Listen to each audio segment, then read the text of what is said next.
welcome to the War Report. I am your host, Cyrus, joined by Quan. This is a show where we talk about NXT and AEW on the A Show RNC network. I think this week has been a very positive week for wrestling and I guess life as well. I don't know. Much is not going on. So I count that as a positive. And no work shoots. Made it. No work shoots this week. 7 days, no work shoots. This might be a record. What is it? I saw an update on this Sammy and what is it? I saw Sammy talk to like Fightful and I was just like, I'm not reading that.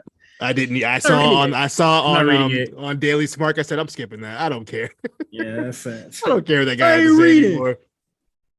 Hey, come on now. How is he allowed to just keep doing that? But I'm doing great. How are you feeling? There's two things I wanted to talk about, but I'll let you start. I am in so much pain. I don't know why. Take it my out, my upper. I've taken so much. My upper back is so tight. I don't know if it's from stress or from what, but it's like super duper tight. It's like I can't even move. I've been like laying on the floor all day. I had to go book a massage earlier today just to try to loosen up the muscles up in the back. It kind of helped. I was doing yoga before you started the meeting. I was doing like some kind of yoga on the Nike app just to kind of loosen the back up a little bit. We gonna fight through it though. Been there, done that with back pain. Shit. Medicine kept me going. That's all. Yeah. Back pain will leave when it want to. Yo, you know what's crazy? Real relief. Like, so I remember a long time ago, maybe like 5 or 6 years ago, I had went to a doctor. The doctor just barely touched my back. He's like, "Yo, here, just go get some muscle relaxers. You'll be straight." Let me tell you something about the muscle relaxers. He's like, "Yo, don't take them until you're about to go to bed." I said, "All right, bet." So I used to work overnight. I used to work from midnight to 8 a.m. So I would usually get home. I'd go to sleep like 10:30. And then, I would leave for work at 10 p.m. that night to start getting ready for work. Tell me why. Swear on everything. I came home from work, took the muscle relaxers.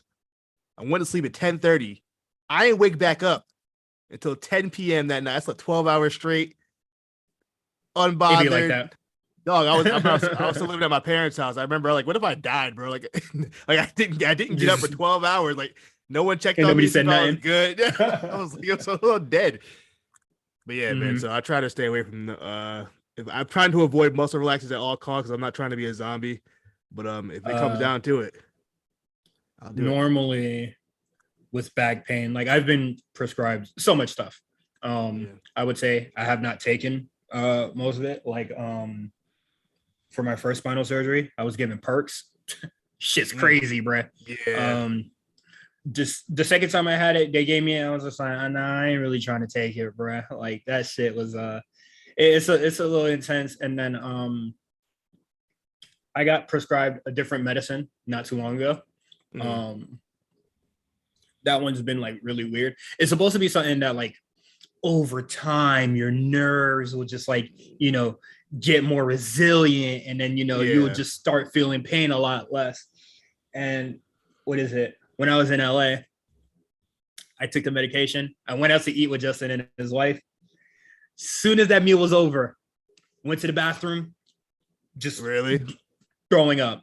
Oh no! It just everything that was like in my stomach. It just, dog. I came at that shit feeling hollow. Yeah. Oh, that's so terrible. So I haven't taken them since that. But yeah, for my younger folks, folks listen, man, medicine's very dangerous, bro. Always make sure you eat. Can I tell you something? Do you have like a really irrational fear that you probably know probably not going to happen, but like it could? Because I have a thing. I don't know why in my mind I'm really, really scared to take like strong prescription drugs because I think I'm going to get addicted to them. I don't know why. No, okay. I'm like terrified of that. Like it's in my mind all the time. Even if I take like extra strength like Tylenol, I'm like, I don't want to get addicted to this stuff and become dependent. Like I'm terrified of it. I will say that is not an irrational fear to have. Addiction is crazy. And then when I took those, when I took the Percocets for my first spinal surgery, I think I was like 17 going on to 18. So, I ain't really had a gas on me like that to deal with the pain and shit like that. So, hey man, when you get your spine worked on, that shit hurts a lot. Yeah. Unbearable pain. So, I take a perk and the perk will last like 3 hours and then I will wake up in pain and then I have to take another perk just to like move my body. So like every day, every 3 hours, you're taking a perk. I was taking a perk and it was kind of crazy. Crazy. I'm terrified of that. I'm so scared of that. I think like they never gave me a refill on the prescription. They were just like, once you're out, because like obviously it's like insanely dangerous. But I will. Yeah. They gave me 80 Percocet pills. I was getting there. When I got my wisdom teeth taken out, they gave me mad perks. I was like, I don't need it. I don't need all these. This is a lot. What is it? After my spinal surgery, they were just like, yeah, man, we're gonna put you on the same regimen as last time since it worked out so well, whatever. And shit. I boys want some perks. I ain't taking them shits. I think I took them once, and then like I just started feeling like all the side effects and like the pain, and all that stuff. And I was just like, nah, I ain't taking this shit again. No more. So I just never taken them again. But yeah, man, we gonna try to get you out of here so you can lay the fuck down because I know recording with back pain is not fun. I got the heating pad ready. I can't wait. But a few things I wanted to talk about. I know a lot of people might be discouraged because moral high ground and all of that, high horse niggas and shit like that. But Overwatch 2, man. Talk about it. Why you didn't send me an invite yet? I saw you on there. Because I'm playing with a full party. I've been playing with a full party for the past like 3 days. That's like, crazy. When what is it? I have like I have the group chat. A lot of PC gamers and stuff like that. So like 2 people were playing. One person was playing Overwatch. 2. Mm-hmm. Yeah. Then it became 2 people. Then I joined the Discord call while they were on it, and they were just like, "Hey man, you should probably hop on this. This shit kind of hard." Were you an Overwatch player before? Yeah, I played. Okay, I played the fuck out of the game. I would say I think I don't, for anybody that still plays Overwatch, I would say like after Mora was added or after Symmetra's second change, that's when I was done playing because they changed. Like her ult used to be the teleporter, then it became the shield generator, then it became the barrier. At the barrier, that was the better choice. I think the barrier was the better choice. No, it's great. I love dividing the field, but the barrier is kind of just like where I tapped out. Like a lot of other games were like coming out, and I was just playing other shit. Yeah, I kind of got over it. Let me tell you something, man. Look, so when I played Overwatch 1, I started playing before the roll queue thing started or whatever. Mm-hmm. So a lot of times when me and my boys would play, nobody, and I mean it, nobody wanted to play tank at all. What? Nobody wants to play healer. That's the real issue on the streets. But listen, right? So at back then, nobody wanted to play tank. So I ended up playing a lot of tank just out of necessity for our team to win. And I became very much a tank man. I mostly play tank. I almost don't play DPS at all. I almost only play tank. And because they changed it from just the one tank on the team, now it takes 10 minutes for me to find a fucking game. Just open queue. Fuck it. I don't like open queue. You know why I don't like open queue? Because I'm gonna tell you why. Because niggas don't pick healers. That's why. Or even worse, they'll be healer, and then halfway through the game, they'll just stop being healer. And I'm wondering, like, why am I dying so fast? Because I don't have any more healers. That pisses me off more than Goddamn, anything. more players. I'm telling you, Oh they my be playing like they god, DPS. dog! I But hate that. I don't understand that. Like, what? See, this is why if I get into an Overwatch rant, I would complain about everything that pisses me off about Overwatch. But I love Overwatch. I put a gajillion hours into it. But I people give me I a think headache. I think a lot of my complaints from Overwatch is not really from the game. It's more No, of it's just like how the game is marketed or stuff that gets added on. Like playing the game is like really fucking fun, but just like, you know, unfortunately for me, all my favorite heroes are low pick rate niggas. So they don't who get are no your love. I love playing Zarya. So, she don't get no love. I'm a Zarya guy. I've been a Zarya guy. You know who's really good? Yeah. I think. Well, so at least from what I've been playing, I don't think I played as much as you have. I think Winston's really good now, which is amazing Oh because yeah, he'd never been really, good. really looking good. He'd Yeah. never been like a top guy, and I'm like, wow, Winston's good now. So my top three is Symmetra, Zarya, and Junkrat, and Zarya and Junkrat. They're like tied for like hours. I think between those two, I have like 55 hours on both of them, and then on Symmetra, I have like 78. Last time I played. I need to go. I play a lot. I play a lot of Symmetra, but Symmetra gets no love. She doesn't get any skins. She doesn't get any. She's a very niche guns, character. anything like that. So it was like there was no motivation to play anymore because like there was nothing for me to unlock. Like my problem with all this was just like, when they announced Overwatch 2, which I feel like was like 5 fucking years ago, when they announced Overwatch 2, and then like this is kind of it. I'm like, oh, I feel like I'd be more mad if it wasn't free, but it's free, so like I don't really care that much. But I just feel like I think that kind of killed everything for me when I saw what Overwatch 2 was becoming. I was like, okay, I don't really care about Overwatch anymore. They kind of lost. The changes are very minimal. Yeah. But I feel like I guess Overwatch 1 was too fucking old for them to just be like, this is a next gen update.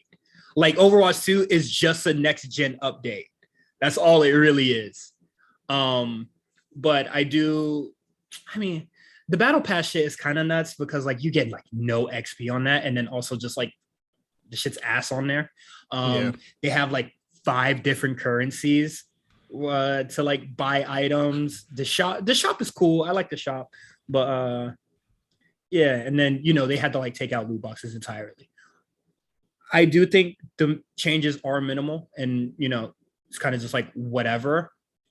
But the game mode push with the robot, how you feel about it?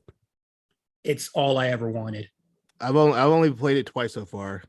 It's the only game. It's when I would play, because I liked the competitive format in Overwatch 1, where it was just like, well, why do I lose when I pushed further than you, or like I captured, whatever the point, it was mainly like for payload maps. It was just like, well, we pushed the payload further than you guys did, so why did I lose?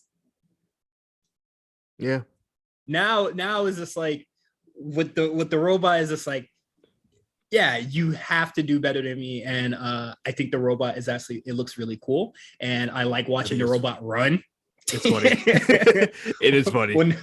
When you change over the team and the robot just starts fucking sprinting. Hilarious. I love it so much. But yeah, Overwatch 2 is actually really fun. Let's see how long this lasts, honestly. I'm gonna tap in this weekend. I haven't been playing as much this week, I'll be honest. I was playing a little bit while watching AEW. So obviously that's going to skew my review, but I'm enjoying Overwatch 2 right now. Don't ask, if you don't have my phone number, don't ask me to play. That's how close we have to be. You have to have my phone number. But second thing I wanted to talk about, it is October. It's October. It's spooky, man. I haven't seen it yet, but Chainsaw Man, how you feeling about it, man? I want to get your thoughts on it. I want to preface this by saying I'm not an anime guy. I know very little about most animes, so these are just my raw thoughts. I've seen you guys. I've seen Meals and all them talk about Chainsaw Man for it seems like a couple of years now. Y'all been hyping it up a lot. So I said, I bought the first manga. I read maybe like half of it, so I knew at least I knew what the first episode was going to be about, and yeah, man, it hit all my expectations. I thought it was very, very very violent, very aggressive, which makes sense because of the nature of the show and what it is. But I think it stuck very, very close to the manga as far as the first episode goes, damn near shot for shot. The animations is it's a little. It's like I don't know how animation like where it feels like it's a little choppy, a little 30 FPS ish, a little bit, if that makes any sense. I get that. But like it still looks good. The 3D animations is not as much; it's very minimal, but they look good where they go into. And there's a lot of like movie references. At least in the opening credits, they had like I saw like a direct shot of the whole thing is a movie reference. So okay, then that makes sense. That's all. I definitely recognize the shot from like what's that Quentin Tarantino movie? The one with Pulp Fiction. Yeah, Pulp Fiction. Yeah, so I definitely saw something like that. But yeah, it was pretty good without getting like any spoilers or anything. But good, I really enjoyed it. The author, Fujimoto, big film guy, so expect to see just like a lot of film references. Like I think I like when cartoons do that. I think as far as I remember, Chainsaw Man doesn't have like a lot of crazy like film references.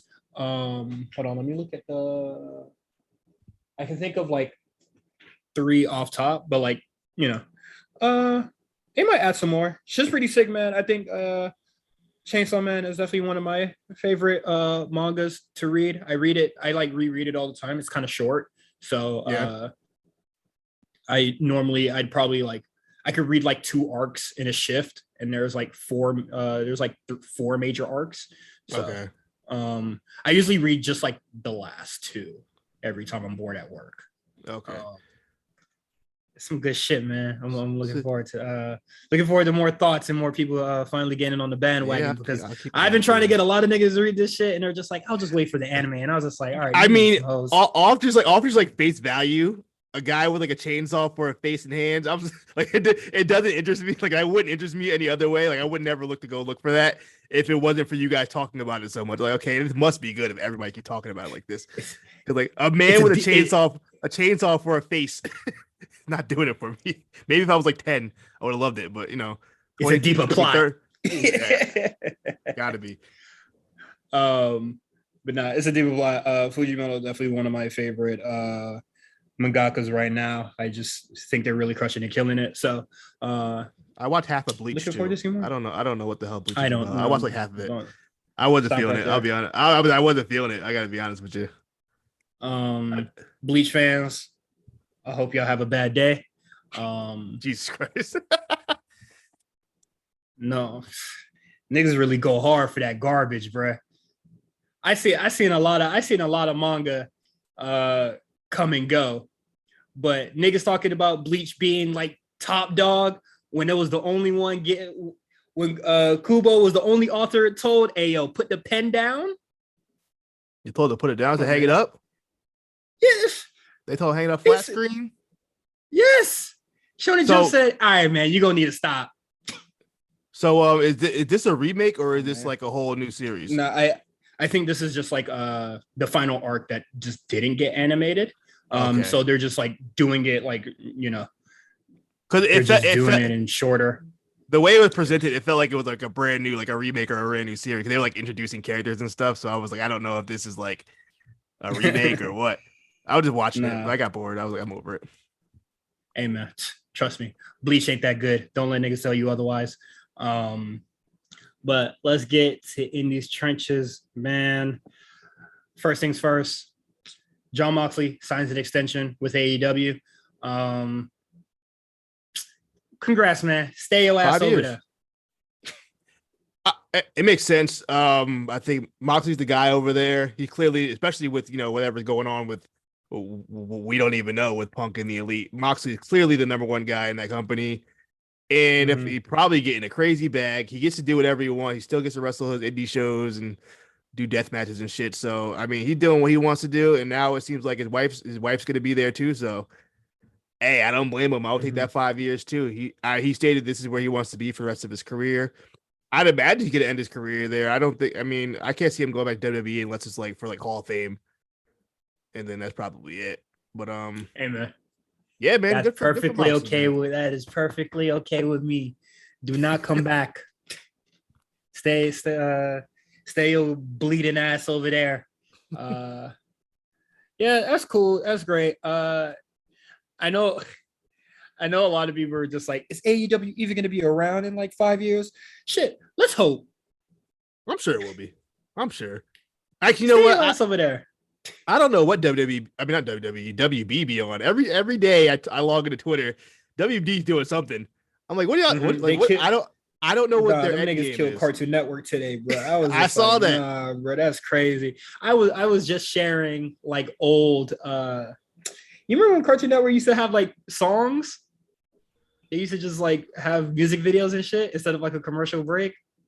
No, I don't remember like what? Oh, come on, songs. Man. I remember like Adult Swim had songs, but like you mean like just regular like cartoon like, type shit? Yes, like I don't remember that. Wow.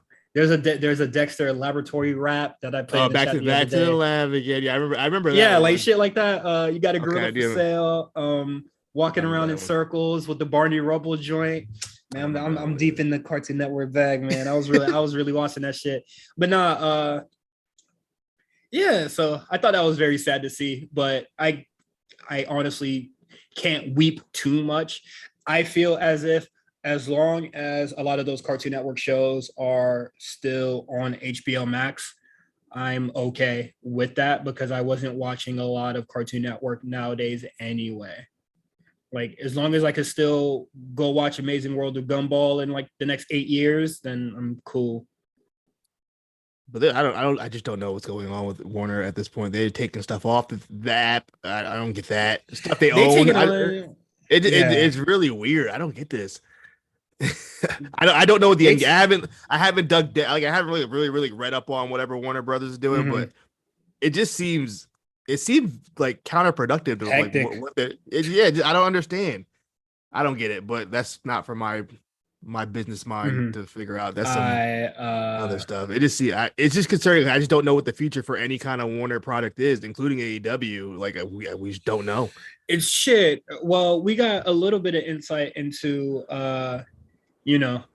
AEW's sort of future with WB.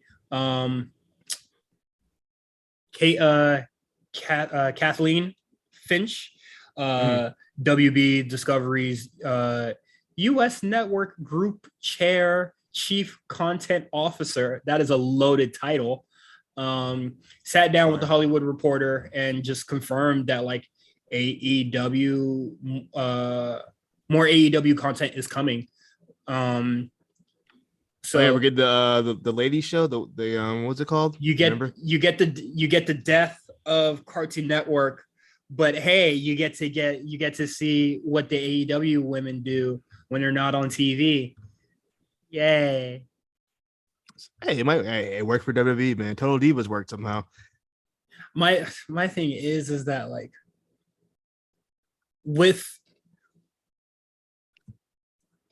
when Total Divas started, obviously there was a problem with the women's division, but like the more like, what is it? That the fuck around and like find out chart that keeps going around.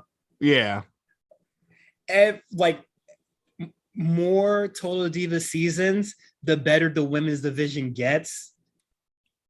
Yeah, I mean, I just don't see that. I don't see the other half of that working for AEW. Like, I think WWE saw that. Oh shit, women are actually interested in our product and our characters. Maybe we should actually put them on TV and take them serious. I think Total Divas had a big play in that. It also brought a whole new fan base in.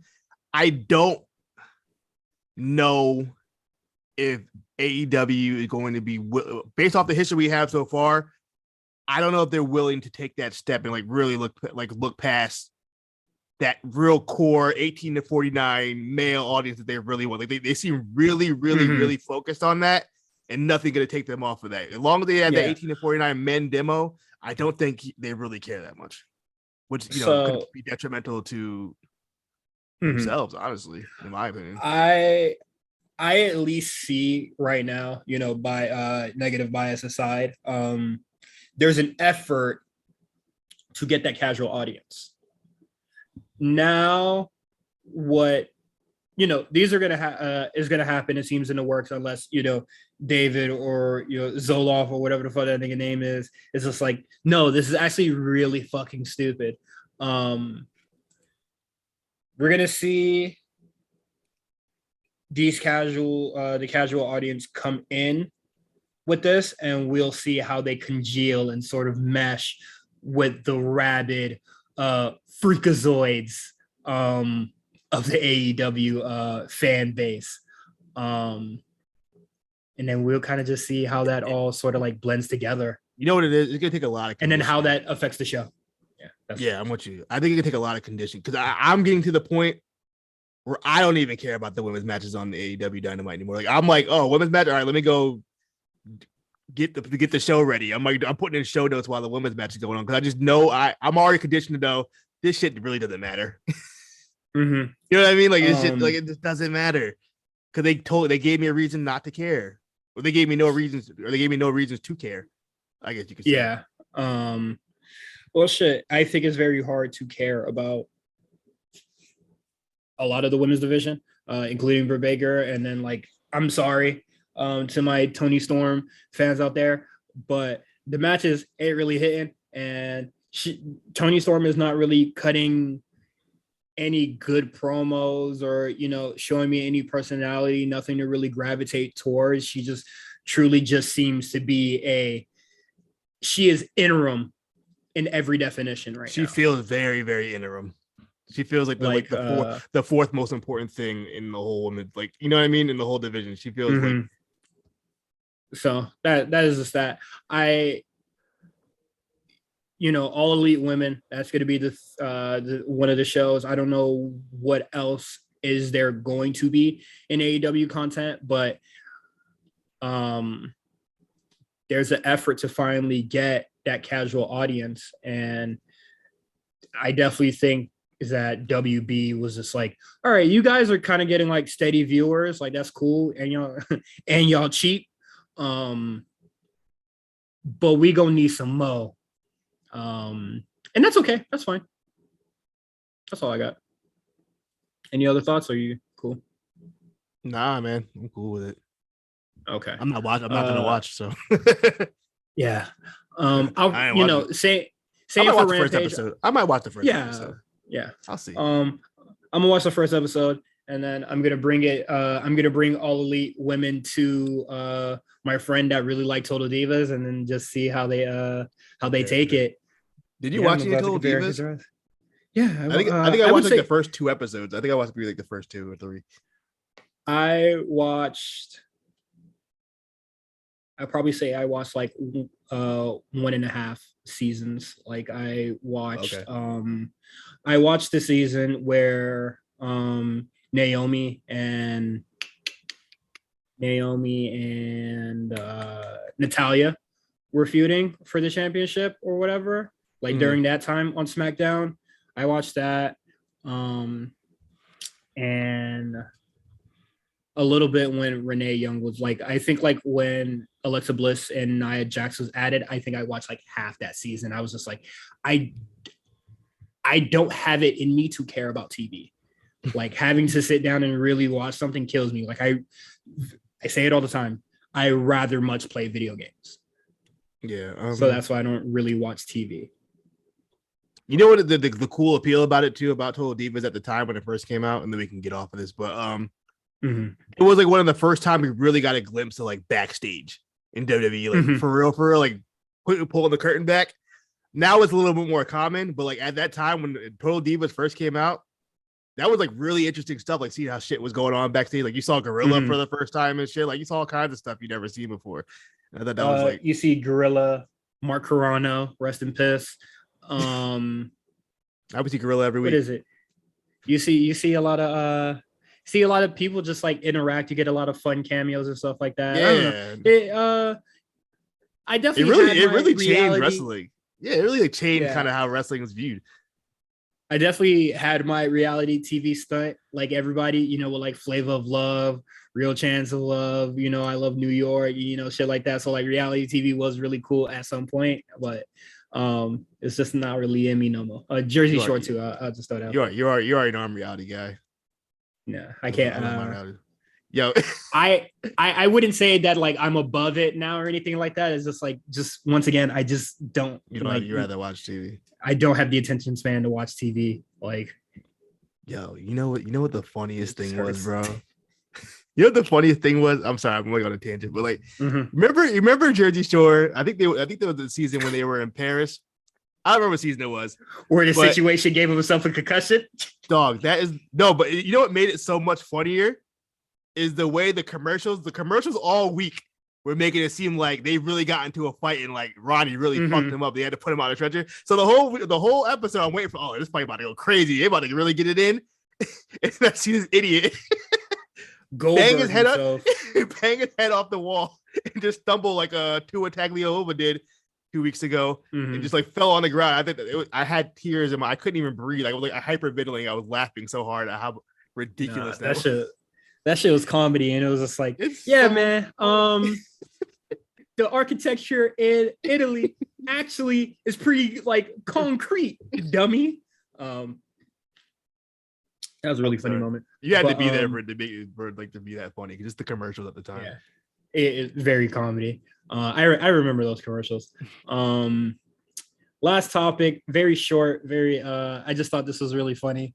Ariel Helwani just out of nowhere, like on his show, I think like today, he spoke about his Tony Khan interview, and called AEW fans freakazoids because they can't take criticism.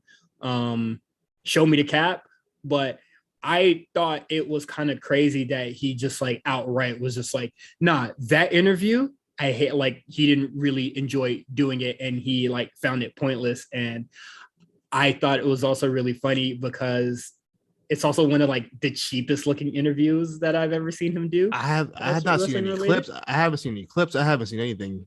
I don't know anything about this interview. From what I've been told, Tony Khan gave a bunch of non-answers, is what I've been told. Yeah. Shout out to Stat Guy Greg. He watched it all and gave us a Spark Notes. And he was just like, yeah, Tony Khan just doesn't ask any of the prominent questions that is surrounding his company right now. And I'm not surprised or shocked at all. But it was just like, this is, that's the beast that you kind of created, and to like not address it or talk about it is kind of just like whatever. Well, was it like legal stuff that he couldn't talk? Was that the reason he said he couldn't talk about it because of like legal stuff, or no? He just said, "No, I'm not willing to talk about it." Oh. No, I don't. Like he just like straight up just didn't want to talk about it. Like Helwani asked about the scrum, and then he asked about CM Punk, and then he asked like in like different like bursts and sections and stuff like that. But I'm seeing a lot of people just being like, well, he never asked Triple H the hard questions or anything like that because he never asked about the Vince stuff. The part 2 of the interview, I don't know, like it's heavily referenced a lot, and like there's not really much to say. And then also that is an actual pending case. Yeah, that's some other. I understand why you can't talk about that one because we know it's the case. We know it's some real shit going on. It ain't like a scrap backstage. Like there's some real like heavy accusations in that shit. You can't really just start this. And it's his dad. Like what do you think you about to say? Yeah. And then also like you said, it was just like the reason why Tony Khan probably couldn't ask about any of the scrum stuff is like maybe is it due to a lawsuit or something like that. But somebody in the chat kind of like pointed it out. If a lawsuit was like filed, wouldn't we know by now? Probably, yeah. I'm not the legal guy. I couldn't even tell you. But like out of all like the sort of shit that we Meltzer is found on, or like Fightful, finding these niggas contract dates and shit like that. You would think they would like find this or talk about this, or that's just like a no. Maybe they just don't know. I'm not sure, man. I saw Helwani turning up on the timeline though. He got people a little agitated. But I saw people replying. Do you think that obviously both companies have stands, but I saw a lot of people saying, well, yeah, WWE fans are the same way. You can't say anything negative about them. And I'm like, do you see that? Maybe I just don't know if it's because my timeline is more tailored. I find that AEW, that fan base, is a little bit more defensive than WWE. I'm not saying that WWE fans don't get defensive about stuff, because they do. Yeah. Well, like the women's division is always like a big, like, you won't find a bigger shield than that going around right now. But yeah, the companies have stands, like both of them do. But I just think like as of right now is that like the WWE stands, like, like the Twitter accounts that you see, you guys, if you listen to the show, you know exactly what I'm talking about. But the people that have like WWF in their at, or WWE in their if you got that, if you got the company name in your at, I'm blocking you off. Rip. I already know you on some bullshit. I already know it. Hard meat rider. But those guys aren't defensive. They just make fun of AEW a lot. You get me? Like, yeah. I feel like with AEW, it's very like they have the sword and the shield. Like anything that goes like wrong in the WWE, they're ready to like, fight. But as soon as you put the mirror in their own reflection, they get like really defensive. I feel like the WWE stands, they're all just like all attack, because AEW, admittedly, it's a shitty product. So it's not great. And then also like AEW, like the Freakazoids that he mentioned, like, yeah, they get very crybaby. It just is what it is. I mean, like another example, when Death Triangle was doing their trios match against Dragon Lee and them or whatever, and then Justin was just like, y'all really feeling this? And then they were calling Justin a racist. So you hate Mexicans? Well, like no, it's not funny. It was Death Triangle. It was Death Triangle versus like Aussie Open, but like I don't know, like you just wouldn't see shit like that. I don't know, man. Like if somebody was just like, Seth Rollins is having a match, and somebody was just like, y'all feeling this? People are gonna be like, eh. Like it's not gonna be like, oh, you hate Latinos. But also, you got to remember the count that some of this stuff's coming from. People have already kind of made their mind up about how they feel about Justin. Same with you, same with me, same with Meals. So I'm just saying, it's just not like, it, but it just doesn't garner the same reaction, Yeah. Just based on my timeline and how I've seen things so far, the tribal, like there's so many buzzwords that have come out since AEW has started anyway. Tribalism. There was some other shit that was before that, I forgot, but like there's been like 3 buzzword. Whataboutism was another thing that was like going around, all sorts of shit since the birth of AEW. But like, that's no like coincidence. But like it is what it is. But I definitely think Ariel Helwani, like he said what he said, and then they instantly proved his point, because they're just like, oh man, you never asked Triple H like the hard questions, whatever. You know how hard it is to talk about a near-death experience, and then Triple H was just like, oh, okay, yeah, I'll talk about it. Yeah. I'm sorry you Tony Khan don't want to answer those goddamn questions. How is your relationship with Punk right now a hard question? You like the nigga, you don't. It must not be too good if he wasn't able to answer it. Something. I don't know. Like asking how you feel about one of your employees is a hard question. I do think it's interesting that versus a near-death experience. Yeah. I do think it's interesting that Tony Khan, the guy who tweets everything all the time, all of a sudden can't talk during an interview. I think that's really interesting. Now all of a sudden he got a closed mouth, but when he's on Twitter, he'll say anything. Yeah, he'll say anything. Like, how many accounts have we seen on there that would just like question some of his booking decisions, and then he'll just reply to that tweet. He'll dunk on him and then promote Rampage. Yeah, like, and then suddenly Ariel Helwani is just like, hey, so like, what's your relationship with your biggest star in your company? And you say no. You don't want to talk about the Cody thing? Does that still hurt? Like, maybe I'll watch it. I haven't seen it yet. I think I mean, go ahead. I don't think it's that long. I just like Greg did his damn thing, just being, watching that and just be like, well, Tony Khan doesn't really answer anything or like makes us privy to anything. Like this is what it is. Like Ariel Helwani straight up asked about Sasha Banks and Naomi. And Triple H was just like, even if he's capping, he at least answered the fucking question versus just like, I don't want to answer that. Then why the fuck did you want to have an interview? If you just wanted to promote something, just pay for ad time somewhere. I mean, what is it? He go on Busted Open Radio every goddamn week. Yeah. What do you need to go on Ariel Helwani to promote something? What was it even promoting? Just Toronto shows or just an interview just to have an interview? I feel like just like the upcoming like shows, honestly. Okay. That's fine then. I'll be there. It is what it is. Also he talks about just one last thing before we go to AEW. He says once again that AEW is like the biggest wrestling promotion in the UK. And I was just like, dog, please. Whatever numbers that you're about to show us, you can't do what WWE did in Cardiff, bro. You just can't. Yeah, I believe it might be like on free TV in UK if I'm not mistaken, or something like that. I was just like, come on now, you can't shut the city down for a week like Mania do or how Cardiff did. Yeah, you just can't.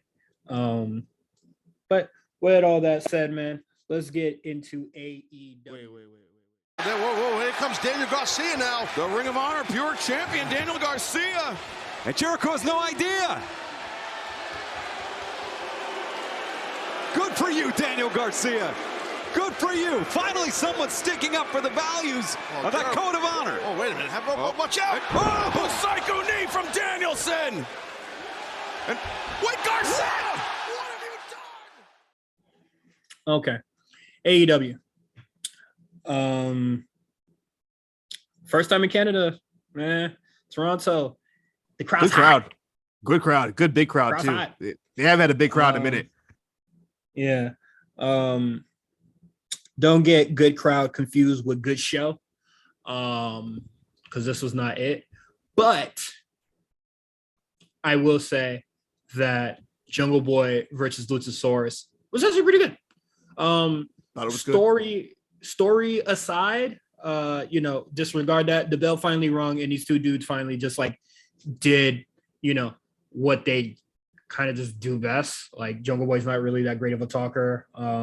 Definitely his strong suit is like his in-ring work. Luchasaurus finally tapped back into what we saw when it was like him fighting Wardlow and shit like that, yeah. Finally having a decent match. No, it all worked out. I didn't think that table spot was like I like that table spot. It was pretty smooth. A real smooth table spot too. Like nobody messed up. Great sunset flip. I like that. Do you know how long the match was? It felt very breezy. I ain't gonna lie. It was a really good match. I missed the first 5 minutes of the show, so I couldn't even tell you. Okay. I'm not gonna lie. I thought this to me, I know you're gonna feel different, but this is the best 14 match on the show. It was the 14 minutes long. I agree. It was the best match on the show. Oh, okay. I definitely thought this was the best match on the show. I would even say check this out. Yeah, no, it was very good. I gave it a 4. Yeah. I thought it was really good.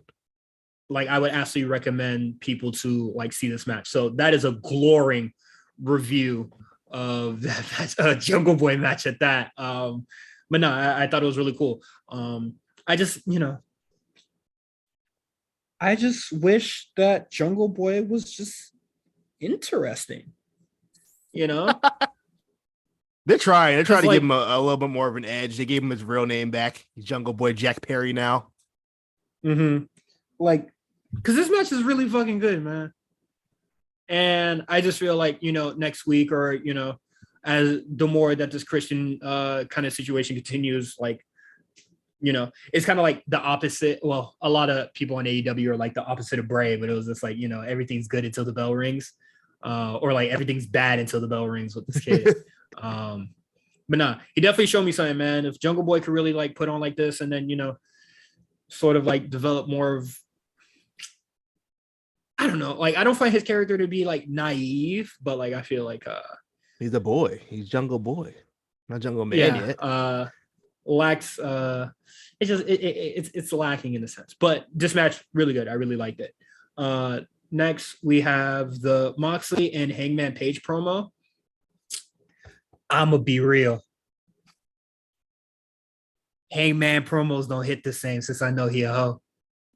Wait, why is he hoe? What happened? Wait, what I missed? No, man. This shit not Moxley really been shitting on this nigga, bro. I ain't gonna cap you down, bro. You know what's funny? I like the promos. He started punching himself in the head. I didn't think he needed to do all that. That seemed a little unnecessary. You like trying to make himself bleed Ric Flair style. It didn't really work. Yeah. I think he was trying to make himself bleed and it didn't work. Like Hangman was trying to talk like a tough guy here and it wasn't working. But I like when Hangman Page is more of a sincere, I like when he's, I know this sounds fucked up, but I like when he's depressed.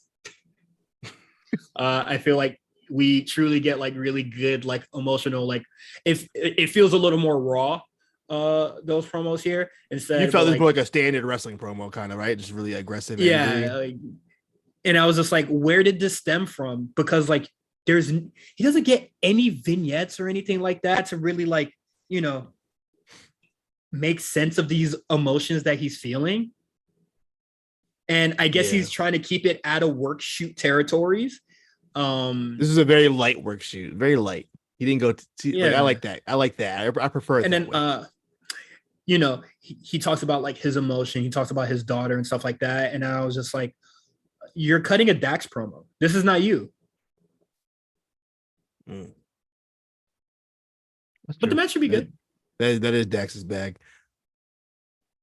Yeah, I'm sure it'll be a good match. I thought it was really interesting that nobody, like as soon as the MJF popped up, like everybody just turned their attention to MJF, and it was kind of like it kind of took away from the promo a little bit. You could just that's why he needs to stop being out there. Yeah, I think they put him on that little ledge too much. They should have just left him out of that, in my opinion. But it's fine. I understand. Can't watch that shit backstage. I understand what they were trying to do. They were trying to, he's looming in the shadows. He could cash it any time, but he's looming in the shadows as he's with in a big old spot, far as fuck. With a big old spotlight on him. This is like Tony. Stupid people, man. Next, we have the Jericho versus Bryan Danielson for the ROH championship. I'll let you go first since I just went first twice. Jericho Danielson. I liked the match till the end. I thought that Bryan was definitely, it felt like Bryan, they clearly were working off the crowd, like a la kind of Hogan Rock in Canada, where like obviously Jericho is clearly the heel in this, but because he gets so much love in Canada that they were going to cheer for him anyway. So Bryan worked more of a heel style. And it reminded me more of kind of when he worked in Ring of Honor, his last championship run where he was a heel for most of it. He kind of worked that same style, which is my favorite era of Bryan Danielson. So I really liked the way that they had the match going. And I was cool with the match until about the ref bump, and then the title came in, and then took forever for Daniel Garcia to come out. So they're just both staring at each other while Jericho had the belt in his hand for mad long. It felt like 5 minutes, probably like that always happens. Like it's always like he holds the belt mad long or he holds the bat mad long. Yeah. NXT happened last week. This week it happens on AEW with this weird, like waiting for somebody to run in. And then, Daniel Garcia, I guess staying with Jericho. I don't know what the end game with this all is. It feels like it's just, what it kind of feels like. It kind of feels like when they did the weird bait and switch with fucking Christian and Luchasaurus and Jungle Boy, where they had like Luchasaurus turn and then like not turn. You know what I mean? Like it's confusing. I'm looking forward to them explaining this next week how they're going to make sense, because it's really weird. I don't get it's not stupid. If I wasn't already off the Daniel Garcia train now, I'm off. I think I don't want to say the kid's a lost cause, but just another instance of, if you're still around Jericho, I don't care for you. I told you this is going to a Revolution. I'm telling you, it's just gonna go on forever. No, that's cool and all, but don't expect me to care until after Revolution, or care about the kid after like Revolution. I don't know. I don't think this was better than their previous 2 matches. No. And then the Garcia turn, it was just some weird shock factor. Also, I find it really funny that this isn't the main event. As soon as I saw this was the main event, I said, okay, I know how this is gonna end. I know how the other title match is gonna end. That's I already knew it. I was like, yeah, okay. I was just like, bullshit as expected. As far as I see a lot of people just being like, oh man, Bryan Danielson keeps losing. Hey man, stop caring about the nigga. That's all I gotta say. I think this. I think the longer his AEW stint goes, the more that he's like getting removed from GOAT territory. Now he's still my GOAT. He's no longer GOAT. He's starting to get to just really good wrestler to me. Don't do that. I hate people have been saying it. I know Justin was saying it for a while back now. I'm starting to see more people on the timeline say it. It's starting to feel kind of 99 Brettish a little bit. I see where the vision now. It's feeling 99 Brett, and I wasn't watching WCW at the time, but I get the gist. I see. Yeah. You couldn't win the big one multiple times, and then you couldn't even win the smaller one. What can you win? A belt you had before. He hasn't really won anything important yet. Yeah. At best, he had a tie. Danielson just doesn't really feel like he's doing anything significant. The matches might be, high profile, or, they might be title matches, but they truly feel insignificant when he's in it, because shit, nigga's a loser. I just think this it's weighing thin. I'm really starting to care less when Danielson is put into these sort of positions. Not to I don't. He's just booked poorly. I think this is probably one of the worst worst shits I've seen from the kid. He has 7 losses this year. I don't know the exact who he lost to, but he has 7 losses. Most of them bitches is probably title matches. I believe so. I'm gonna look it up right now. I'm on Cage Match real quick. I don't even think that him. Well, in AEW, wins and losses are important. I just feel like he's always put into these title matches just to lose. Yeah, it's happening a lot.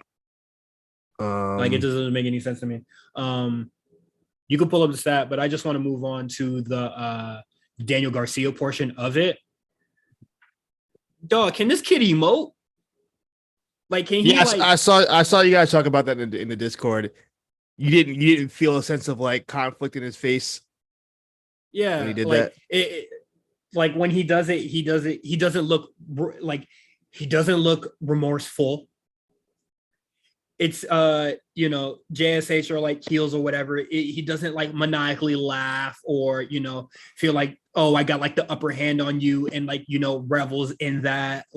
He just has the neutral face, just stent face throughout the whole thing. Mm-hmm. He doesn't even smile when the JSH hugs him. He doesn't even frown when looking at Bryan Danielson, who he I guess admired or some shit. dude is like, this nigga's cardboard, bruh. This is I like. I don't get it, and the matches aren't really hitting for me no more. I liked his last. What was his last match? I think I liked it. But I understand where you're coming from. I feel like he doesn't.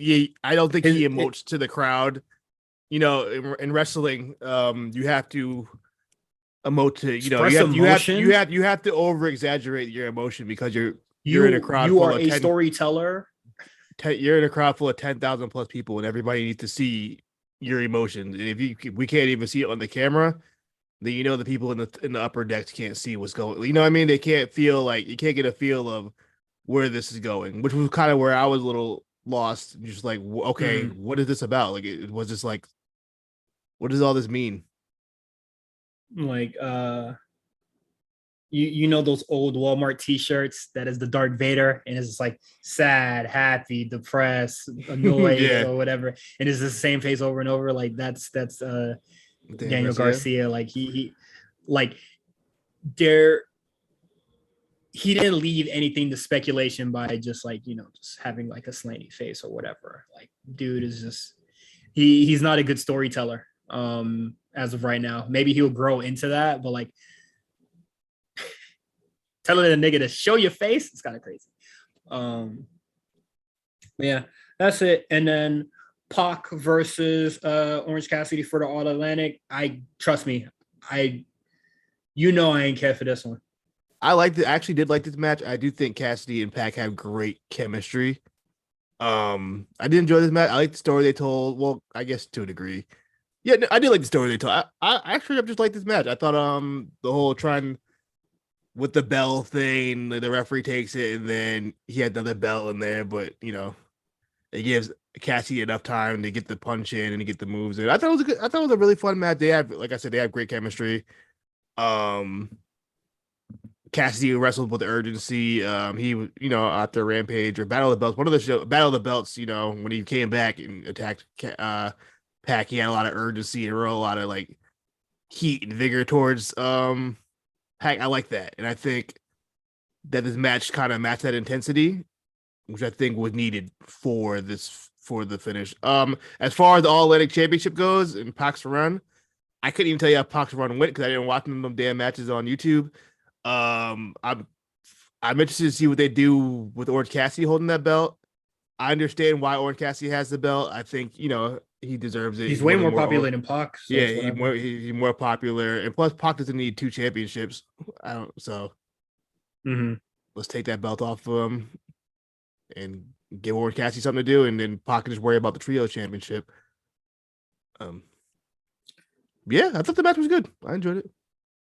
I was trying to capture the point and move that payload during this match, but when I heard it's Danhausen, I said, "Yeah, let me focus on this match, man. I need to win this." You know what it is. I know, but I was tearing niggas' ass up in Nepal, bro. Just letting them niggas know. In Nepal. Yeah, I didn't really care for that. Quick hits. We got Warjo versus the Factory. I said, nigga, please. I tweeted this because at this point, this is the only thing that makes sense. Who's turning on who? Is Samoa Joe turning on Wardlow or Wardlow turning on Samoa Joe? That has to be the end game to this, right? Why are these two teaming together? Motherfucker. Is that not the end game? That's the only thing I can think of. This reminds me of when Joe and Finn Balor were teaming together. And the Dusty, you knew one of them was turning. Like, you knew for a fact one of them dudes was turning. Bruh, they brought back the Pinnacle to face fucking mega jobbers. The embassy's forever, man. Come on now. I don't know. I'm me, the Wardlow train. I'm out. Samoa Joe, we kind of stand for life, you know, because I feel like, you know, as soon as the stint's over, you know, you might go on to bigger and better things or some shit. You feel me? He's just wrestling to, you know, keep the blood flowing. But Wardlow, dog, they are wasting this young man's time. It's wasting my time. Absolutely. But This is embarrassing. On a more positive note, boy, FTR is over. Jesus Christ. Also, this is how I know we're in a wrestling boom right now. Niggas got excited for the Good Brothers on Raw, and niggas got excited for Sean Spears on Dynamite. I said people are just happy to watch some wrestling, dog. Because why are we cheering? He's Canadian. I know, but still, it's Sean Spears. Who cares?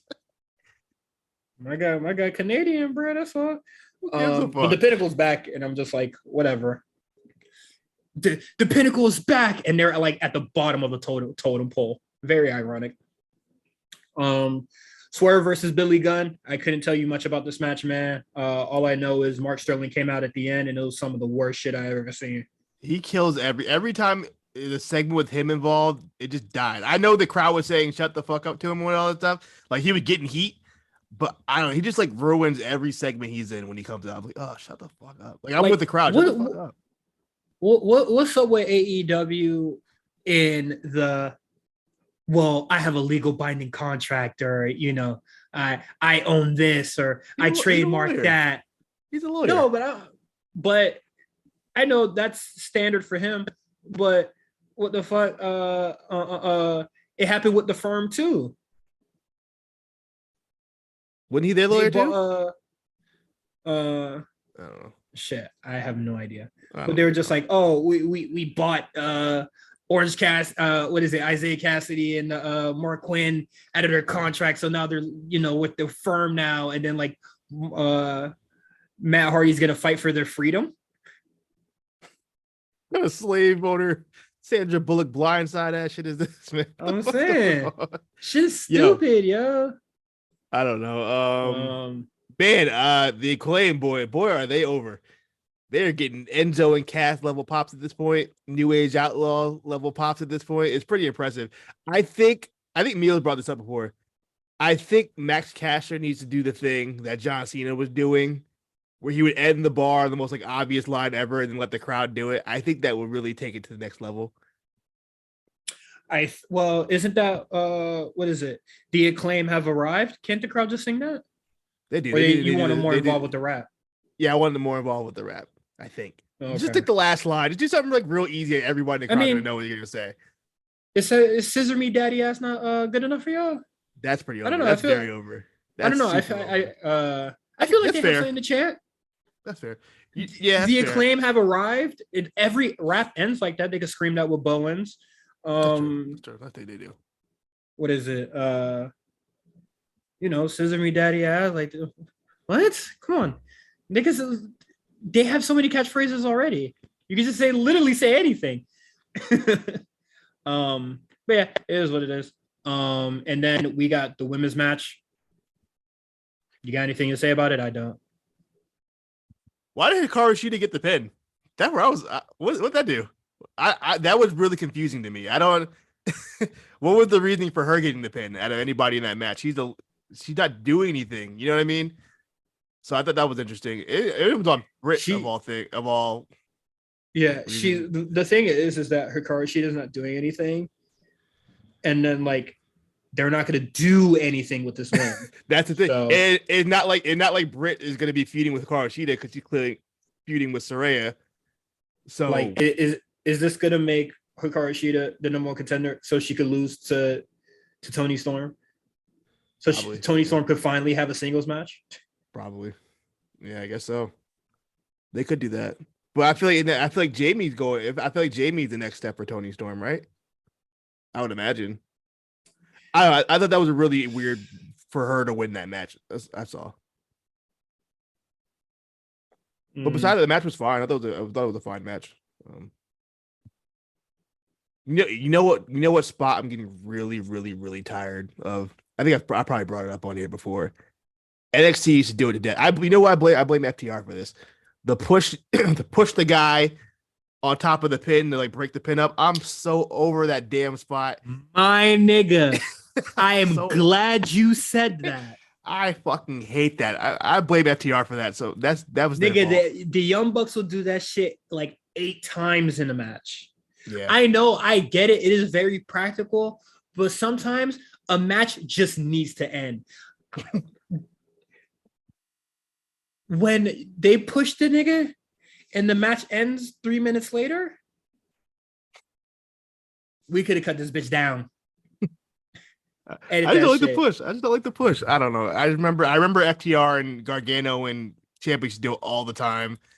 And, you know, ever since then, it's become like a staple in them like high-level indie hybrid TV tag team matches that NXT was doing.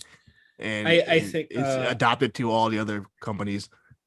Yeah, and I think that, like, it's whatever. I find, like, it is a very practical spot. Like, I get it. But, like, sometimes you got 3 for both teams. Y'all sharing this motherfucker. Y'all get 3. That's it. But I think that's like what is it? You don't get a lot of good near falls with the push thing.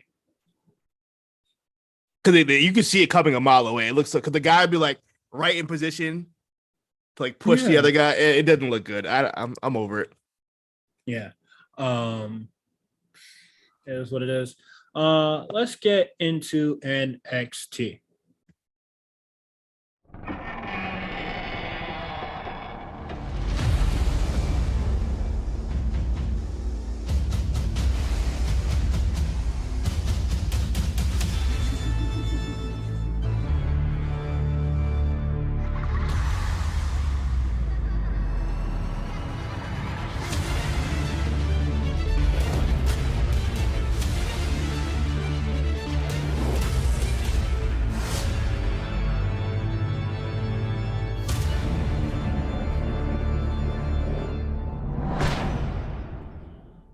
All right, man.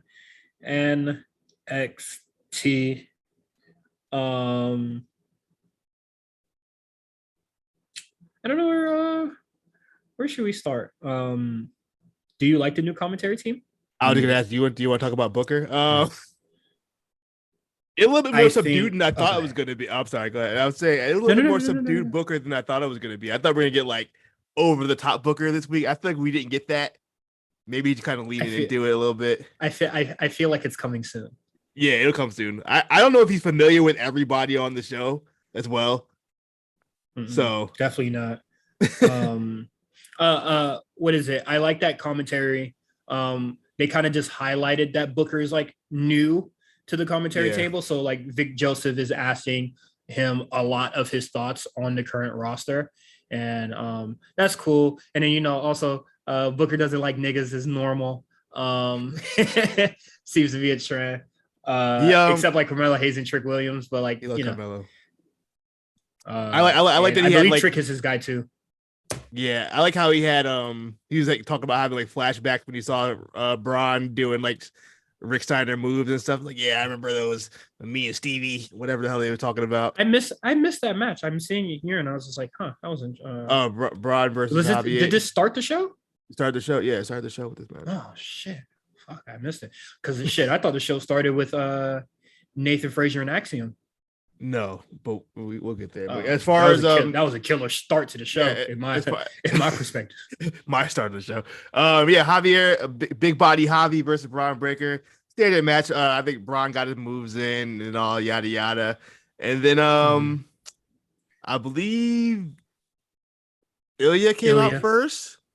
Mm-hmm. And then they got at it, and then JD McDonough comes out. JD like pushes Ilya into Braun or something like that, and Braun's like, "What the fuck?" And then that kind of ends that. And then later on in the show, Ilya's about to leave, and Grayson Waller's like, "Yo, where you going, big dog?" And then he's like, "You want to fight?" So they got to fight later on, but we'll get to that when we get to that. But as far as the opening segment, I thought it was cool. It got his point across. It got Braun a rep in because I don't think he's wrestled in probably since the title match in class. Yeah, it's been a minute, so it's good to see him in the ring do something. Yeah, that's all I got for that. Okay. Excuse me. I forgot the match happened, or like the match was scheduled. So I just, you know, when I saw it I was like, big body, how you Braun? When the fuck that happened? But it's cool. Axiom versus Nathan Frazier. Boy, these niggas must have forgot what show they was on. These niggas must have read Takeover on the Viz, because these niggas was going absolutely ape shit. I read Dynamite. This felt like a Dynamite, like a It was going crazy. Yeah, this felt like a Dynamite match. It was like a lot of just like moves on moves, and just like I can't keep up. It's a lot going on. But yeah, man, I don't. Out of the three, I think the second one was the best one. I don't remember which one was which. I like this one a lot better. This one was really, really good. These guys were, yeah, it does have stakes, so it adds to it. But this one was just like, man, these guys are good. I've always known, the Axiom gimmick at first really kind of, I wasn't really feeling it. I don't think A-Kid was very accustomed to working in a mask. I don't know if he worked in the mask before, but it felt like he was still getting used to it. I think he kind of like, he's gotten used to the mask now. I also like how he switched the colors up too. He didn't have just one like signature color. I think it's kind of cool. Mm-hmm. But yeah, man, this match, these guys have great chemistry, man. Nathan in the ladder match are gonna go crazy. That dude is so quick, and both of you guys are special. I don't believe either of you guys are like over 25. Maybe A-Kid might be a little bit over. I don't know. I'm very curious where these two guys go forward in their after the ladder match.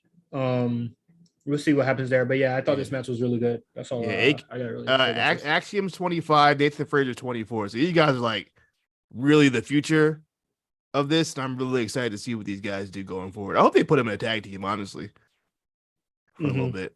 That'd be cool. Yeah, no, that's gonna be fire. I can't wait to. I would say for Nathan Fraser, I think he's a really good face. I want to see what Axiom can do as I don't know. I feel like Axiom is a little bland. Yeah, that's about it. Like no, you want to see what Axiom's about post this Nathan Fraser best of 3. Well, we already know, especially like from this, without a shadow of a doubt, this nigga can wrestle. Yeah, we knew that. I just need something to be, just yeah. You know what he needs? I just need something to latch on to. He needs a super villain arch enemy. That's the problem. He didn't have an arch enemy. What kind of superhero didn't have an arch enemy? And please let it be anybody but Von Wagner. I was thinking Von Wagner because I was literally thinking it should be Von Wagner. Let it like. I think that'd be a great move. Von Wagner has been everybody's top. Good. Keep it going. Like, can we get like other heels forming here? Who would you want to be his arch nemesis? Probably a newer guy. Honestly, I wouldn't say any current established heel. Okay. And God, like Quincy. I say no Von Wagner. You're wild for saying Quincy. Quincy's not a villain. Please, for the love of God, keep this nigga away from Joe Gacy. Ooh, do not make this nigga his fucking arch nemesis. No, I didn't think about that. Don't, please, just don't. Shawn Michaels, please, bro. I would truly greatly appreciate if it wasn't that nigga. Speaking of Joe Gacy and the dyad and stuff like that, we get the dyad, Team BBC and the Rednecks. They have a really good match here. Yeah, that's about it. That's all I can really say. The Rednecks, they continue to impress. I think they're starting. Yo, that Josh Briggs hot tag, I've never seen that. When he throws the guy up on the ropes and I've never seen that before. Have you seen that before? I've never seen. No, that shit was crazy. That was hot. I'm starting to feel as if the Rednecks are actually too big for this NXT pod now. You think so? I think they're ready to move. I would definitely think like I wouldn't be shocked if they got called up. Like post Uso reign, when those belts get like freed up and like we sort of like need more tags in this division, throw the Rednecks up. I can see them getting called up. I think they already have a gimmick that people could really latch on and gravitate towards. They're already silly characters. I know it would be leaving. I think it would be. Excuse me. I know leaving Fallon Henley behind might not be the ideal situation, but they can bring her up too. I mean, shit, they ain't bring up Elektra. Well, you know, I understand. But I know a lot. I know that might be a hot take for a lot of people, or just be like, "What the fuck are you talking about?" But I do think that no, I agree with you. The Rednecks need to, they need new opponents, especially if like, I don't know, if they're not going to get those NXT championships. I definitely think that like, they can just move up. They don't really need that accolade, man. You know what it is. You know what it is. They're that original class. A lot of those guys that were there on the first episode 2.0. They're probably ready. Mm-hmm. They could probably kind of send these guys up like low key, like a good amount of them. Mm-hmm. You could probably send up, and including the Rednecks. I think they're ready. I mean, I feel like Josh Briggs has been wrestling for a long time anyway. Not like either of these guys are like new to this. You know what I mean? I think Briggs has been wrestling for a minute, and Jensen's second generation. So, like, yeah, set them up. It's fine. I understand where you're coming from with that. So because the teams are gonna need, both shows are gonna need teams. Also. Mm-hmm. There's probably like 50 guys in the freaking PC ready to go up. They could be a tag team. They could easily replace those guys. Yeah, I agree there. I just can't wait for that. Team BBC wins, so it's gonna be them versus Pretty Deadly. That could be a fun match. I like Inoue and Malik Blade. I think they're really good prospects. I'm happy Malik took that damn sweater vest off too. Yeah, take that corny shit off. You embarrassing us. I think it's gonna be really. We saw a little bit. Fuck. Why is it escaping me? I know what I want to say. We saw a glimpse of it in this match, but I would like to see how Inoue and Blade work with bigger opponents, because Pretty Deadly, they not no small motherfuckers, man. They're some big boys. I can't wait to see how that match works out. Next, we get JCJ versus Alba Fire. I'm sorry, this match ain't good. Yo, there were like 3 women's matches on tonight. I mean, yesterday, and I don't think any of them went over like 5 minutes. Or even like close to it. And what's crazy, we're in a parallel universe, because I feel like Indy Hartwell had the best women's match on the show. Yeesh. That's saying something. I couldn't tell you a thing that happened in this match. Except Sonya Deville's here. Yeah, that's the bigger story here. That Sonya Deville is here. From what I've heard, I'm assuming Mandy can take some time off. I believe she lost a family member recently, so she's gonna take some time off. So I think Sonya being, the substitute for a little while, that's fine. Let Mandy take the time she needs. I think Sonya can hold her own. Yeah, and I think like a lot of segments that were probably like planned, because Mandy will have a singles match every now and then. So I think like Sonya just filling that gap for now until Halloween Havoc, which is not actually that far away. It's all good and dandy with me. I saw a lot of people just questioning if like, will this be the end of her title reign, that she's going to be like taking time off for like, grieving. I don't really want to speculate that too much, I don't want to speculate that. But I will say that she could be a champion and grieve. I don't know if that's nasty to say, but that is definitely the case. It depends on how much time she wants to take off, because I believe it was her brother. Is it her brother? Yeah. Then maybe she wants to take as much time as she needs. That could take. You don't want to hold up the women's championship. I think that Mandy could still take that step back, and this is where you sort of like kind of shift the gears, or you start hitting the throttle a little bit on Roxanne and Cora Jade's feud, and then when Mandy's ready to return, whatever, for the next takeover or like the next big show, this is where you like kind of plug her back into that. And then Toxic Attraction and Sonya could still be in that sort of realm. If Alba Fire loses, I pray to not see her again in the NXT zone. But whatever happens.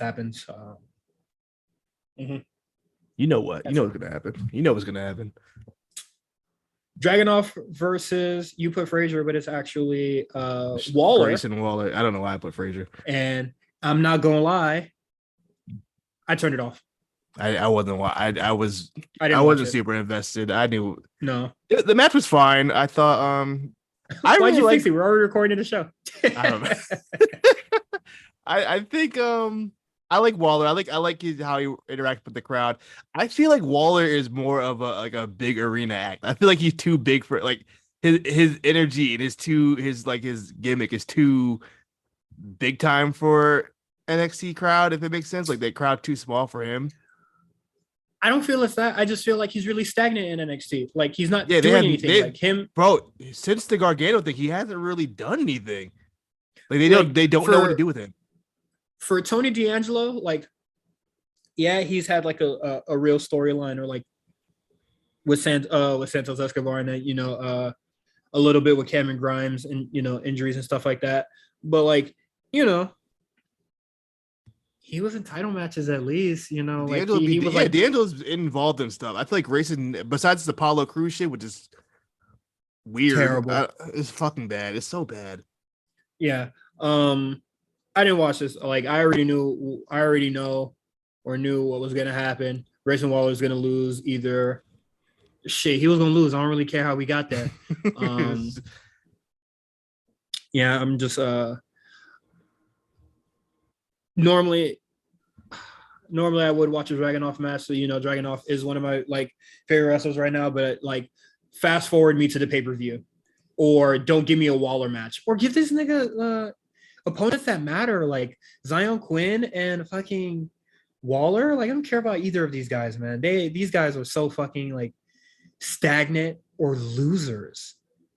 And obviously they could afford to take a loss, so like it doesn't matter. But like, oh my God, I don't give a shit about Waller, man.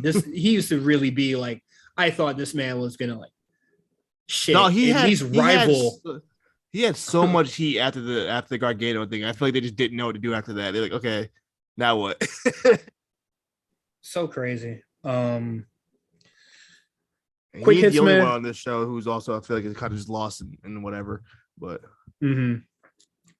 quick hits, we get Valentin Feroz versus Indy Hartwell, and I thought this match was really good. I wouldn't say really good. I think it was just fine.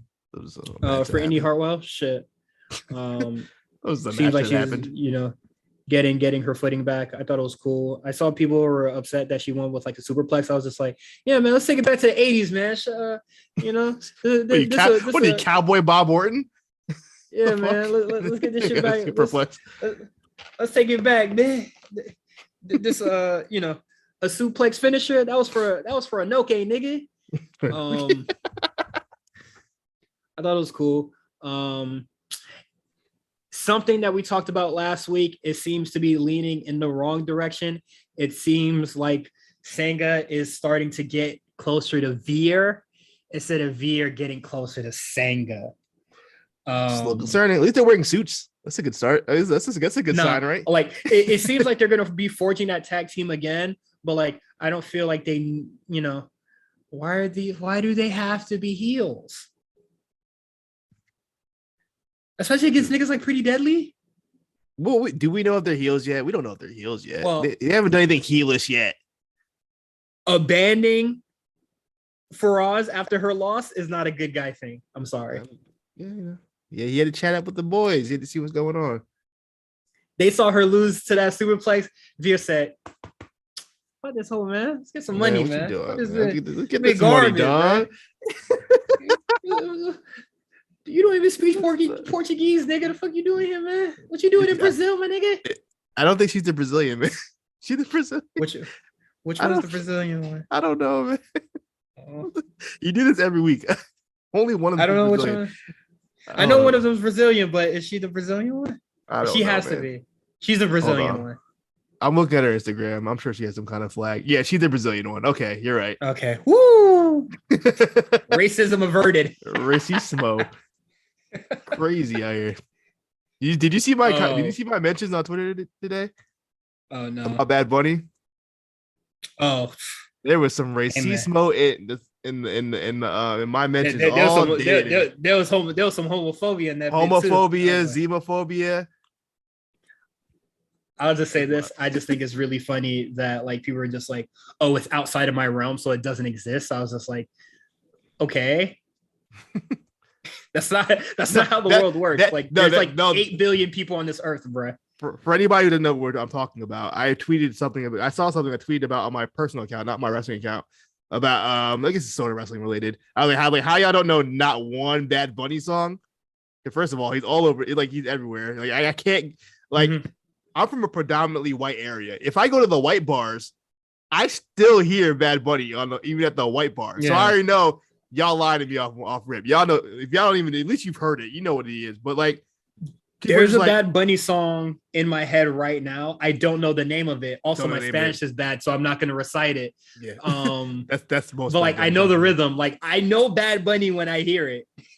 He has a very distinct voice. It's not like you. So, but also, it's just like people are like one of the most annoying responses I've ever seen. People are like, "Oh, how do you not know any Bad Bunny songs? Because I'm black." What is that? What does that have to do with anything? What? Are you not nigga, you don't know you don't do cultural exchange, nigga? You don't have like a diverse friend group, nigga? Or you act like he doesn't have songs like Drake and Cardi B. You know what I mean? Like he has like in their big songs. They weren't like they were small songs. They were huge hits. I don't know. I just thought it was funny. What is it? I got to meet. It's not like I shook the nigga hand or anything like that, but like Bad Bunny had like a photo shoot at my job. Yeah. So it was just like, yeah, this nigga's kind of a big deal, bro. Like, yeah, he's huge. He's like the biggest artist. That was the first time where I was in the building and we actually had to shut the museum down for like an hour while they did a photo shoot. That's crazy. They probably should have did it while we were closed, but it was just like, hey man, free money, man. Bad Bunny. And then this is when Bad Bunny, like, he didn't even like have designs or his hair or like dyed that shit yet. This is like post wearing a dress, all that sort of shit. This is like a fresh Bad Bunny. So it was cool to see. Yeah, it is what it is. Next, we get Wesley versus Stax. I guess. I don't care. It's a match that happened. After the match, Wesley wins the match. He's another guy who's just aimlessly on the show. I mean, he's in the ladder match, but like we know he's not winning that thing. Mm-hmm. So he's just on the show. He gotta win. Who not winning? I'm saying he's not winning. He's not winning that ladder match. Is what I'm saying. What you mean he's not winning that ladder match? He's not winning that fucking ladder match. Hey man, y'all hear this nigga? He's not winning that ladder match. If he wins that ladder match, I'm not gonna put anything else.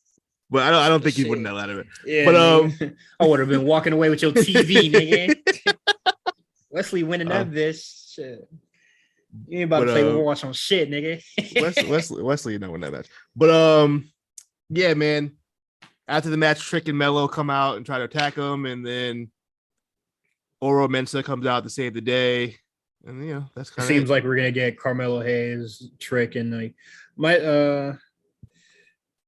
whatever. It's cool. The all nigga segment.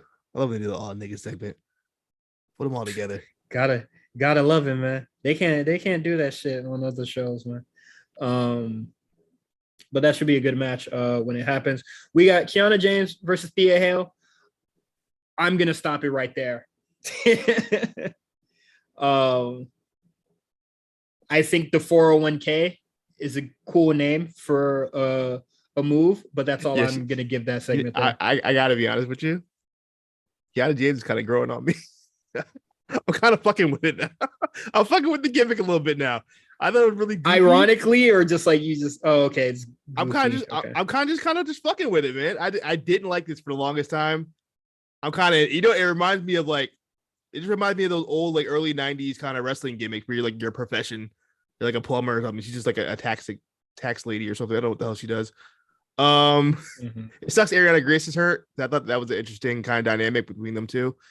But yeah, I mean, this match was it was what it was. I couldn't tell you anything that really happened in it. Did Tia Hale slam Robert Stone again? I feel like that happened. Well, the match was gonna happen. Robert Stone was just like, "Oh no, you humiliated me last week," and then Tia Hale slammed him again. The bell rung, and then Kiana James did the 401k, and then it was over. That's right. Okay, that's right. That's why I don't remember the match. It was literally one move. Okay, yeah, that. I guess. It was a match that happened. Cora Jade and Roxanne are picking their poison. They referenced that again, and I thought the segment with the interviewer and Cora Jade was really funny because she was just like, "Yeah, nobody's gonna come to that bitch's aid," and then she was just like, "Have you been on Twitter? Man, niggas is lining up." And then Cora Jade was just like, "Oh shit, for real?" And then that was it. I thought that was well. really I funny. mean, of course you wouldn't know because clearly we saw on TV. It's canon. She's blocked. Oh yeah, that's true. Roxanne blocked Cora on all platforms, so she would never know. She would never see her mentions. Who's picking from what show? Is Roxanne picking from Raw and Cora picking from SmackDown, or is it the other way around? Because they showed it in the graphic, but I don't have the graphic anymore. I forgot. I thought it was they could just pick from any brand. No, one picking from one show, one picking from the other show. Oh, I didn't see that. I just saw the Cora Jade segment. I'm gonna look it up right now. I'm see if I can find it real quick. Okay, yeah. So it says Roxanne picks opponent from SmackDown. Cora picks a opponent from Raw. I'm assuming Roxanne probably gonna pick. Cora gonna pick Bailey. I feel like, or one of them girls in Damage Control. I don't know who Roxanne's gonna pick. Maybe like Raquel or something, or Shotzi. I can see her pick like a Shotzi. Hey, this motherfucker called Charlotte. That'd be crazy. Charlotte come back on a random episode of NXT. Dog, imagine Cora Jade just in that ring. It was like Ronda Rousey come out. Nigga, talk. People might not like Charlotte, bro, but the roof coming on that motherfucker, man. I would just say my non-main roster picks were flub, but I thought they were interesting to say the least. Now we know. Yeah, we'll see what happens. We'll see who they pick. It's just been like we've been like doing like 2 weeks of the guessing game. I'm tired of guessing. I just want things to happen. Just let it happen, or just tell me, bro. Spoiler, bro. Any writers that want to give me I just want to leak some shit to me. I won't say it on the show, but I'm gonna say it on the show. I'm not gonna lie to you.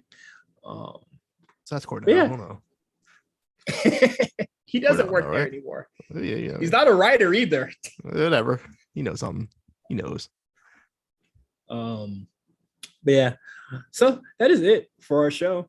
You can subscribe to us on patreon.com/the A Show RNC, where we have an episode of Spot Callers Trick or Treat that went up. You can get the draft diaries that started this week with Meals and Justin, and they talked. Did you listen? Yeah, they yes, and I had to fast forward a bit because I've had this like the Jay-Z conversation. I've had it with Justin multiple times. I feel like multiple months. I realized very quickly that he's very passionate about Jay-Z during that era. It's a very passionate subject for him. It is something that is heavily referenced. The interview that they talk about on the Jay-Z interview that they talked about the show, where Jay-Z comes back from the UK and he's like constantly on Hot 97, like I remember that Tony Khan on Busted Open esque. It is on YouTube, and I listened to the whole thing, and he's like he sounds like a deranged loser. When I was at that age, when I was 12 years old, I didn't realize it, but when like I never really thought about it, but then Justin putting it in perspective, I was like, oh yeah, no, that kind of makes sense that he did that. Now that I'm thinking about it, and I'm like, oh wow, like that is something I don't think about. But like, you don't think I thought they were a little bit hard. I thought they were a little bit harder on Blueprint 2 than I would have been. I very much like Blueprint 2 actually.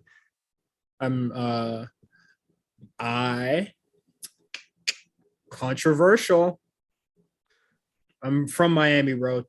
Jay-Z is not my GOAT or a prominent figure in my rap life.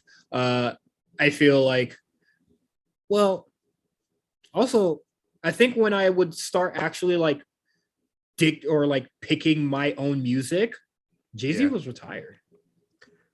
Yeah, I mean,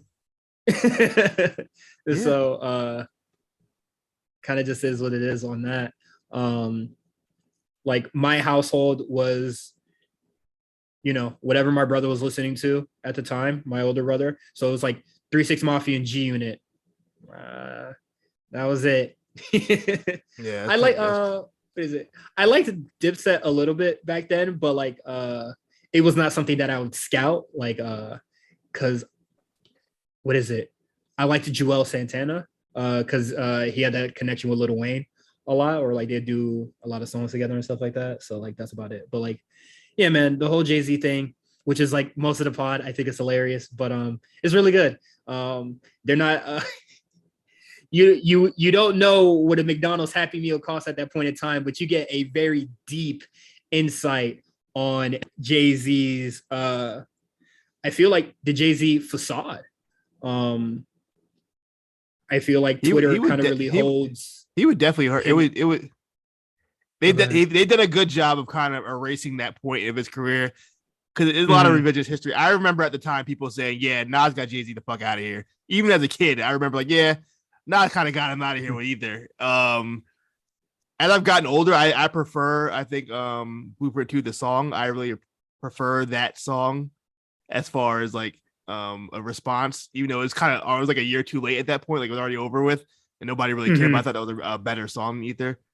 I also thought Takeover was a better song than Ether, but I don't count Takeover because it's mostly a diss at Mobb Deep than it is at Nas. Nas is just the last verse, but most of the songs towards Mobb Deep. But regardless of all that, please listen to Draft Diaries.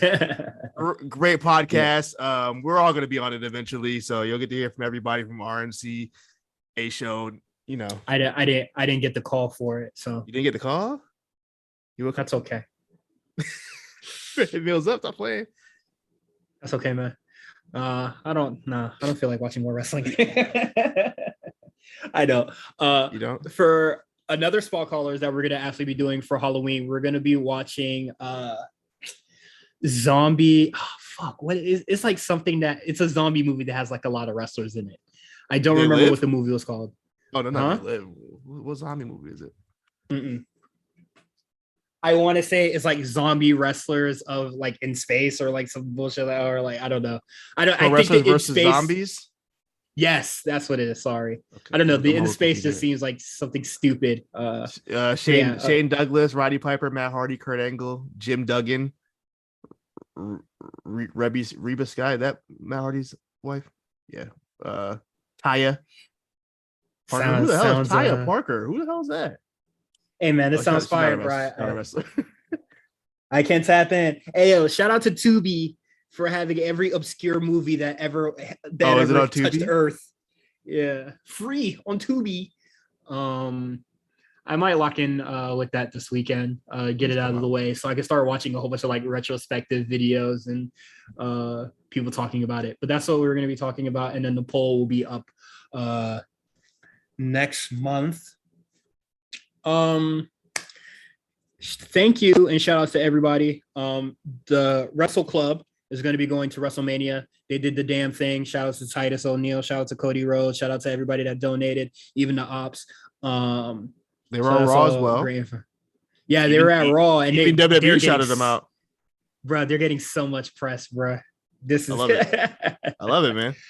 Yeah, it's great, man. They're getting so much love, man. It warms the heart, man. There's very few like feel good stories on like wrestling Twitter. I feel like, and that's one of the few really good ones, and it's just nice to see that. And I think all the support that Sarah Lee's family had, they got. They put like the goal was like 20K. Last I checked, that shit was like at 90K or something crazy. Like everybody chipping in from all companies all over the world. It was really nice. Really nice to see that. When you're a good person, man. Yeah, it seemed like everybody really fucked with her, even though she was only there for so long. It's like like a year. I don't think it was even that long. Hey, she never made the TV. Did she make it to TV? That's a question I should be asking you. I never watched it.